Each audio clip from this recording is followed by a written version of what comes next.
Hey everybody, I hope you all are doing well and welcome back to Michael's Matters. And today we're going to do a follow-up from one of our previous videos about where somebody could live on just retirement benefits. And today I want to do a video about 5 places in the United States where a couple could live just on retirement benefits. So we'll talk about the different places around the United States a couple could retire on retirement benefits, what are those costs and considerations for those cities, and whether or not it makes sense to actually retire, and also how much money in retirement benefits you'll have left at the end of the month if you do retire there.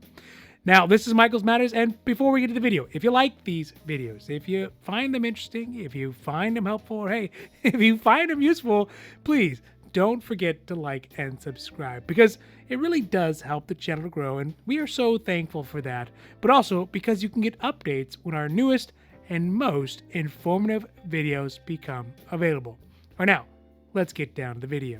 All right, so the way we're going to do this is we're going to take a look at the data from the good folks at the Economic Policy Institute, the EPI, who have put together a list of cities and counties in the United States based on their average housing costs, based on their food, transportation, healthcare, and taxes costs, all rolled together into one monthly cost of living. And that cost is going to be specifically for 2 childless adults in 2023 in each of these cities. Also, furthermore, we're going to look at how much of those retirement benefits would be left over at the end of the month once that monthly cost of living is all paid out, and also how much short it could potentially be. All right, so here goes the list. So the first on the list, and really, if you were solely concerned about the cost of living and having additional retirement benefits, that was the main goal, this is going to be one of the main cities that would be best for you, Sharon, Pennsylvania, which is one of the most eastern cities in the state of Pennsylvania, west of Pittsburgh, and about 60 miles or an hour drive east of Akron, Ohio. And as far as costs go for living in Sharon, Pennsylvania, the EPI estimates that the average monthly cost for a couple with no kids is around $556 a month for housing. Food is coming in at $437, with a relatively low cost of healthcare at $585 a month. So that puts the total cost of living in Sharon estimated to be around $3,408 a month for a couple. This means that for those 2 retired benefit income households, which we're talking about because there's 2 retirees who have a total of $3,677 of benefits, and that is the average Social Security benefit times 2, living in Sharon would leave them an additional $269 a month in cash, or about 7.32% of those retirement benefits. Also, not for nothing, it looks like Sharon, Pennsylvania is getting kind of ingenuitive by using an aquaponics to grow lettuce in an old torpedo factory. You gotta love that, right? So yeah, that is the first and most affordable city on our list for couples just living on retirement benefits. Now, next up is going to be quite a departure from Pennsylvania, as it is in the Southwest, and despite its name, it is the older of the 2 Mexicos, which is New Mexico, specifically Las Cruces, New Mexico, which sits just 50 miles north of the U.S.-Mexican border and 45 minutes from the Texas border. And as you imagine, it is a place where the 2 major highways in the Southwest cross, hence Las Cruces, the 10 and the 25. Furthermore, folks in Las Cruces don't just sit on their laurels, as multiple 2023 senior Olympians call Las Cruces home. That being said, it is relatively affordable for a couple who are just living on retirement benefits, because the EPI estimates the cost of living for a couple in Las Cruces is around $3,493 a month, which includes $603 on average for housing, $623 a month for healthcare, and $394, one of the lowest on the list, for taxes. So that's nice. And also, it fits in nicely with the average 2-house benefit budget, as it would leave $184 a month left over after all the bills are paid out, or about 5% of those total retirement benefits for discretionary income. Next up in that number 3 position is another city in the Southwest that should fit very nicely with the budget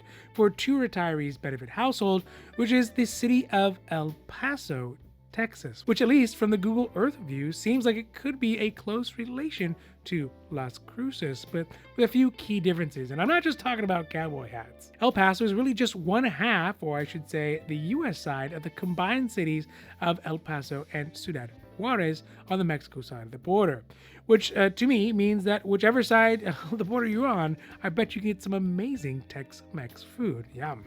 Either way, that being said, looking at what is the total cost of living according to the EPI for the city of El Paso, which has one of the highest housing costs on the list at $687.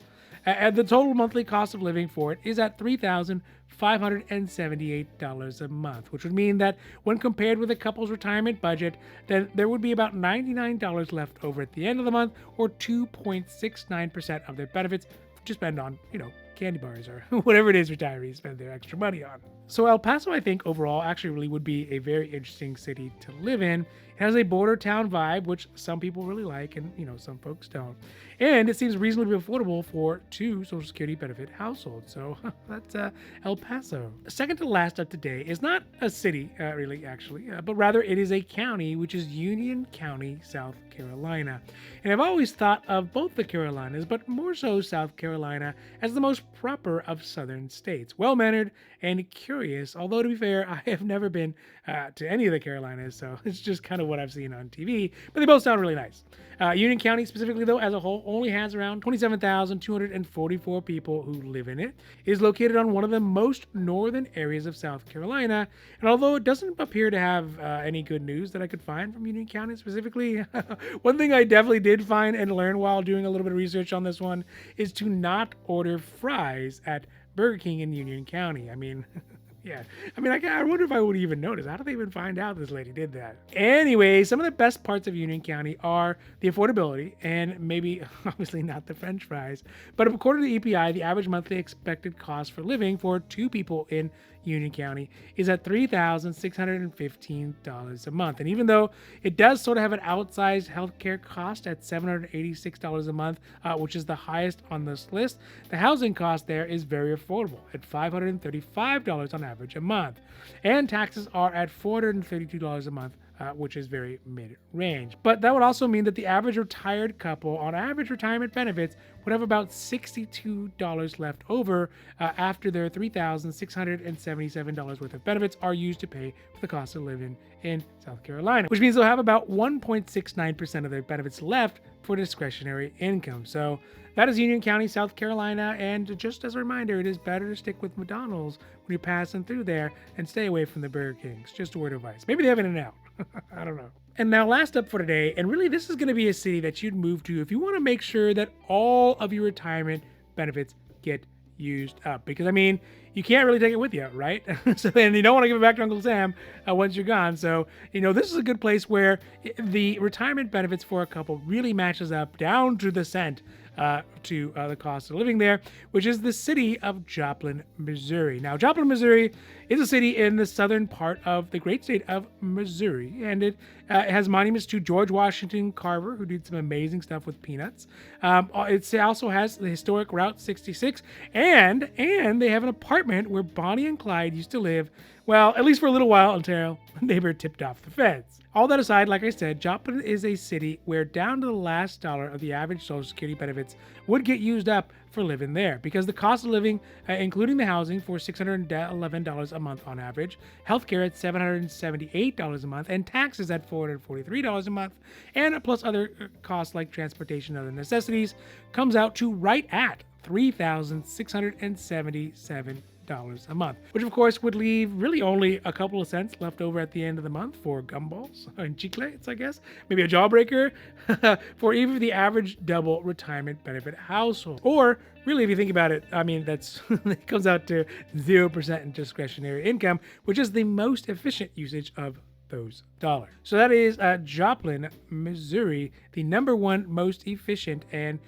most kind of cost of living adjacent to Social Security benefits for retirees, where none of that money is going to go to waste. So overall, looking at this list, I guess what strikes me most is where the affordable housing is in the United States. Sure, Florida, New York, California, those are all expensive. You would expect those to be very expensive.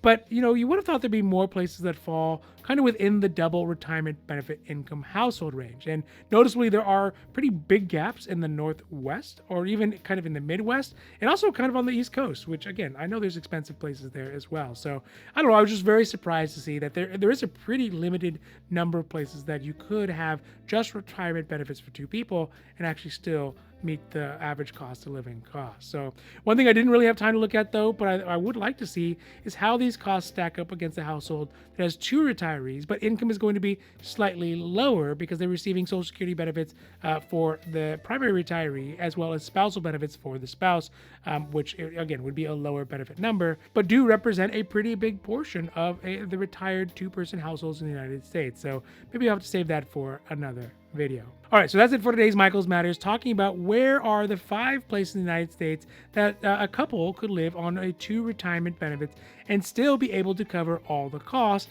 And I really hope that you enjoyed this video, or at least, you found it interesting, or you found it helpful, or hey, maybe even found it useful. And if you did, please don't forget to like and subscribe, because it really does help the channel grow, and we are so thankful for that. But also, you can get updates when our newest and most informative videos become available. So for Michael's Matters, I'm Michael, hoping that you take care of yourselves, take care of others, and have a happy, healthy